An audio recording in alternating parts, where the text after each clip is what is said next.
Welcome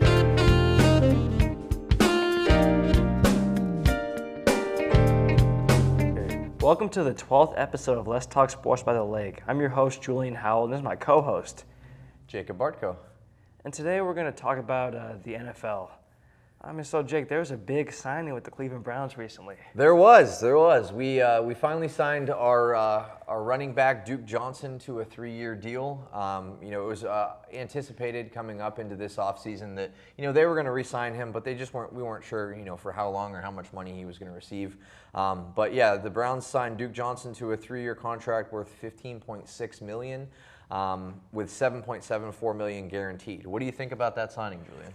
Well, I think it's a big sign because he's really their change of pace back.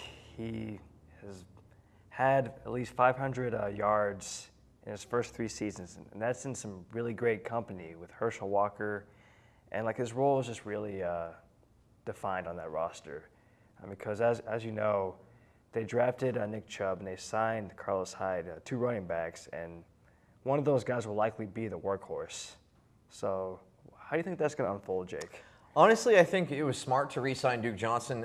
They can use him in the slot as a receiver, or you can use him as just a third down receiving back. He's had over 1,700 yards in his first 3 seasons receiving, that is for the Browns. So I think the signing of Carlos Hyde and then the drafting of Nick Chubb, I think one of them, like you said, is going to be the feature back, the first down, the second down back. They might just play running back by committee. It just depends on, how everyone's feeling in terms of health and, what they're going to get out of them. But yeah, I think it was a great signing. I think that, that it's going to really round out that receiving core and give them a lot of, versatility back there. I think that's key in the NFL these days, to have some running backs that, can really pound the ball, but also have a running back like Duke Johnson that can receive out of the backfield and kind of become that extra slot receiver. So I was very pleased when I heard that news. Yeah, he had 700 yards last season, or almost 700 receiving yards, so he'll stay in that role as the third down back, change of pace guy. I agree. And there's one extra tidbit of information here. Duke Johnson and Herschel Walker are the only running backs to have at least 500 receiving yards in each of their first 3 seasons. So I think that's impressive that, in that statistical category, he's up there with Herschel Walker in terms of being a receiving back for the Browns. So very good signing, Cleveland Browns. I'm very excited to see what 2018 has in store for you. The next topic we'll talk about here in the NFL kind of bodes to the Hall of Fame. So these players that are entering or being inducted into the Hall of Fame have had historically great careers. Terrell Owens has made some headlines recently for being inducted into the Hall of Fame, but deciding to skip his Hall of Fame ceremony. What do you think about Terrell Owens' decision? Well, I think he's just really disappointed about being rejected the last few times into the Hall of Fame, and because he's one of the best receivers to ever play in the NFL. So I see why he's disappointed, but no one really skips the Hall of Fame ceremony, so it's kind of surprising. I agree. I was very surprised when I heard the news that he wasn't going to attend his own Hall of Fame induction. He's not attending the ceremony whatsoever. He stated that he wishes to celebrate this achievement elsewhere, instead of with everybody else who has been enshrined and all of the incoming people this year. Statistics don't lie. Terrell Owens is one of the best receivers of all time. 15,934 receiving yards. That's the second most all time behind another San Francisco 49er great, Jerry Rice. And he has 153 touchdowns. That's the third most all time as a receiver behind Jerry Rice and Randy Moss. So, the numbers don't lie. He honestly should have been a first ballot Hall of Famer. I can understand why he would be kind of disgusted with the process, but at the same time, it's an elite group or an elite club to be elected into the Hall of Fame. So I was very surprised when he announced that decision. Yeah, I agree. Last thing we'll talk about in the NFL, we have a New England Patriot, again in the news, facing a suspension. No, it's not Tom Brady, but it is Julian Edelman. He's a wide receiver for the New England Patriots, and he is facing a 4-game suspension for violating the PED policy. Do you think he's going to get suspended 4 games? How do you think the Patriots are going to approach this situation? Well, I mean, Julian Edelman decided to appeal this suspension and these accusations towards him violating the PED rules. But I think he'll definitely appeal. We'll see what happens with the process. Yeah, it'll be interesting to see if he gets his suspension reduced, if he does get that full 4 games. I mean, it takes away one of Tom Brady's, greatest assets there as a receiver. So it'll be interesting to see if that appeal is won or if he is suspended for the first 4 games of the season. But it seems like this is becoming more common, not only with the Patriots, but being more common with a lot of teams, and the PED policy interfering. As we know, as I know as a Cleveland Browns fan, Josh Gordon has had trouble staying on the field because of that PED policy and drug policies. So Yeah, I think it's just too early to tell, but we'll see what happens. Yep, we definitely will. That does it for our NFL segment of Let's Talk Sports by the Lake. We'll be back shortly with NBA. Okay, welcome back to the 12th episode of Let's Talk Sports by the Lake. So we're going to discuss the NBA. And as we all know, the NBA Finals ended about 2 weeks ago with the Golden State Warriors sweeping the Cleveland Cavaliers in 4 games. So what are your thoughts about the NBA Finals, Jake? It was kind of demoralizing after Game 1 for me to watch the rest of the finals. Obviously, the Golden State Warriors, swept the Cavs in a 4-game set. LeBron really had a great series. He should have been Finals MVP, but the Warriors just have so much firepower, and the Cavs just didn't have the talent to compete with them on the court. I think that if they had they won that first game in Golden State, I think it would have been a much different series. I think that there was some questionable calls at the end of Game 1. Of course, there were some questionable actions by J.R. Smith at the end of regulation there. And I think that game really changed the landscape of this series. Again, the Golden State Warriors obviously have a much more talented team on the court.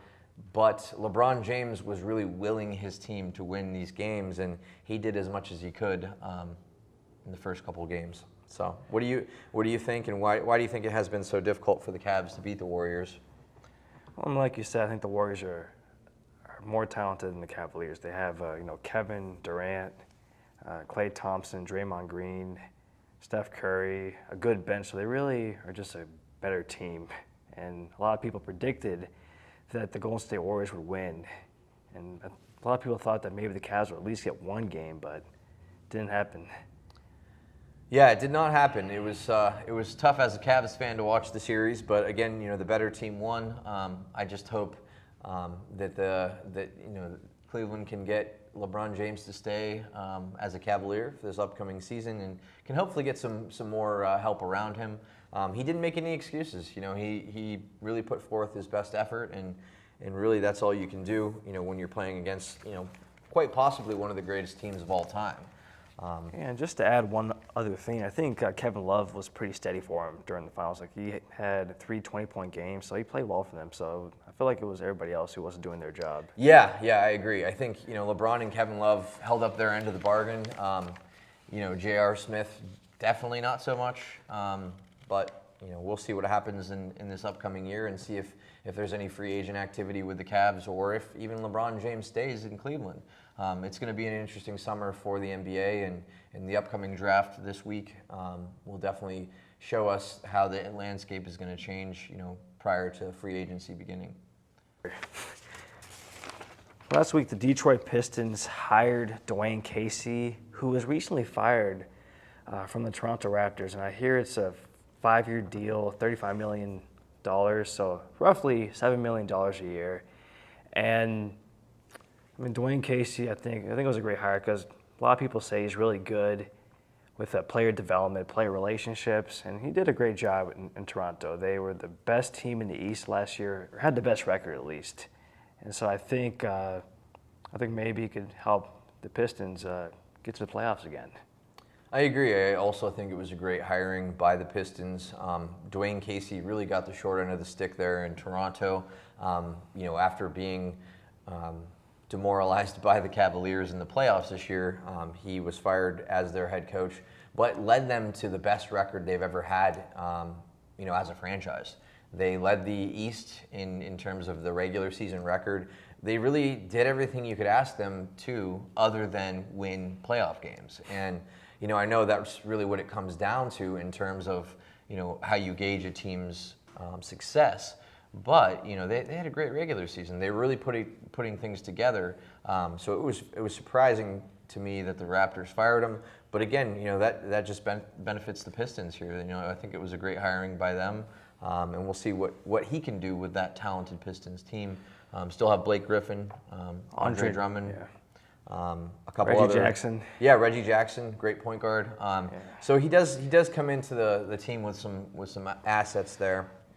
It'll be interesting to see how he develops those players into hopefully a winning formula. Yeah, and I think it's really interesting because Dwayne Casey was initially planned to sit out a whole year because he had, I think, another year left on his contract, and he was just going to spend some time with family and maybe come back to coaching next year. But I feel like the talent that Detroit has with Blake Griffin and Andre Drummond and the 5-year contract worth $35 million, that was enough to convince him to return to coaching.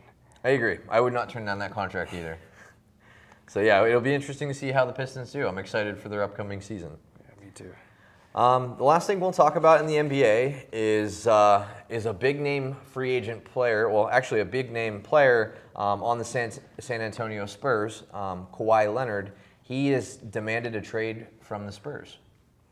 Do you think they're going to give him that trade, and how do you think this is going to unfold this summer? I'm not really sure. It's really just a weird situation because he's been injured a few times this year, and he was also cleared, seemed to be a few times, and he wanted to get a second opinion, or he solicited a second opinion from the doctors, and he saw a specialist during All-Star Weekend in New York, and he was cleared to play, but I guess he wasn't really feeling well. So yeah, we'll see. Yeah, it'll be interesting. I mean, he missed the first 27 games with a right quadricep injury. He returned to action on December 12th, but they had him under a minutes restriction, and then again he hurt his shoulder in January, and came back, a couple weeks later in January, and it's just been an ongoing thing with him in this past 2017 season. He was cleared to play, like you said, by the medical staff, but just, from his own doctors, decided to go and further his rehab to see if he got any better. They held a meeting in March, with the players and with the coaching staff of the Spurs. He didn't return to the team before the playoff game against Golden State. I really saw this coming, I guess. You could see it unfolding throughout the season, that he really wasn't happy with the situation at hand. The Spurs haven't really done a great job of bringing in new talent to that team. Of course, they had Manu Ginobili and Tony Parker and a lot of older guys that have been there. But outside of that, it's Kawhi Leonard has been the focal point of that team, I want to say, for the past several years. So, on June 15th, it was reported by Andrew Wojnarowski that Kawhi Leonard wanted out of San Antonio. And, I guess he prefers the Los Angeles Lakers as a preferred destination, but who knows what the Spurs are going to do? Who knows what teams they're going to be in talks with in terms of a trade agreement? Who knows if LeBron's going to lobby to get him into Cleveland, or if they're going to team up together in Los Angeles. So it'll definitely be interesting to see where he goes. Yeah, so we did share some of a timeline with you about Kawhi Leonard and this injury. He was he missed the first 27 games of the season, and Jake told you that he returned in January, and he did see a specialist during All-Star Weekend. And there was the players' meeting, which was said or reported to be very tense and emotional. So it's really just been a confusing situation because he was injured a lot of the season, but he was also cleared, and it's really just one of those situations where we think we know a lot, but we really don't. Right. And I doubt that he was faking an injury. I feel like he was actually injured. Maybe the Spurs had a misconception about his health because he wanted to see a specialist in New York. So I wish Kawhi the best with his health, and we'll see what happens. And he wants to go to the Lakers, and that would make sense because he did go to San Diego State for college, so maybe he grew up a Lakers fan. And the Lakers are a storied franchise in the NBA, as we all know. Yep, they definitely are. So it'll be interesting to see where he goes. That does it for our NBA segment. We'll be back shortly with the Major League Baseball. Welcome back to the 12th episode of Let's Talk Sports by the Lake. We're going to close our show with the MLB. So, Jake, can you please give us the standings for the AL and the NL, please? Sure. The AL standings, AL East has the New York Yankees out in front with a record of 47-22. The AL Central, the Cleveland Indians are leading the AL Central with a 38-33 record. In the AL West, the defending champion Houston Astros are leading that division with a 49-25 record. And in the National League, we have the NL East. Atlanta Braves have a 42-29 record. The NL Central, the Chicago Cubs are leading that division with a 40-28 record.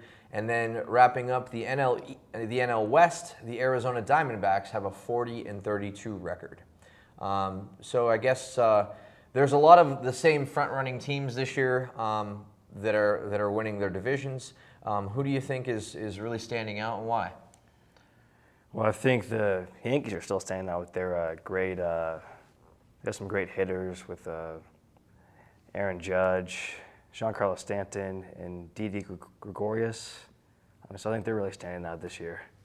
I agree. With the Yankees have really, their young players have came out and started hitting the ball early this year. I guess the team for me is the Houston Astros. They have a 49-25 record, and I believe they've won their last 12 games. So they're on a huge winning streak right now, and it'll be interesting to see how long the Houston Astros can keep that up. Because as everyone knows, the Cleveland Indians last year won 22 straight games. So we'll see if Houston can get to that 22 AL record there and see if they can keep that up. In the NL side, it seems to me like the Atlanta Braves are charging forward. They have some great young talent as well with Ozzie Albies and Freddie Freeman in the infield there. Both of them are having great seasons, and their pitching has really kind of come together in terms of their starters. They have some guys that have made spot starts and have really held their own in terms of a pitching staff. So if you want to touch on Adrian Beltre, he's hit a historic thing here on June 13th.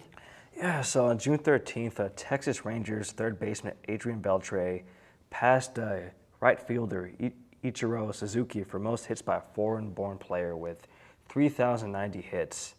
And I think that's just really special. I mean, it just really shows how diverse the game of baseball is, and it's really just a great thing for baseball and a great thing for him, of course. I agree. Congrats, Adrian Beltre. He's been a staple for that Texas Rangers organization for a while now. Obviously, passing a great, phenomenal international player like Ichiro Suzuki is something to be proud of. So, congrats again to Adrian Beltre.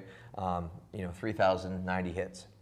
Also on that same day, we have a rookie coming into the league, and he was 19 years old. He hit two home runs in his first major league game, and that was Juan Soto, right fielder for the Washington Nationals.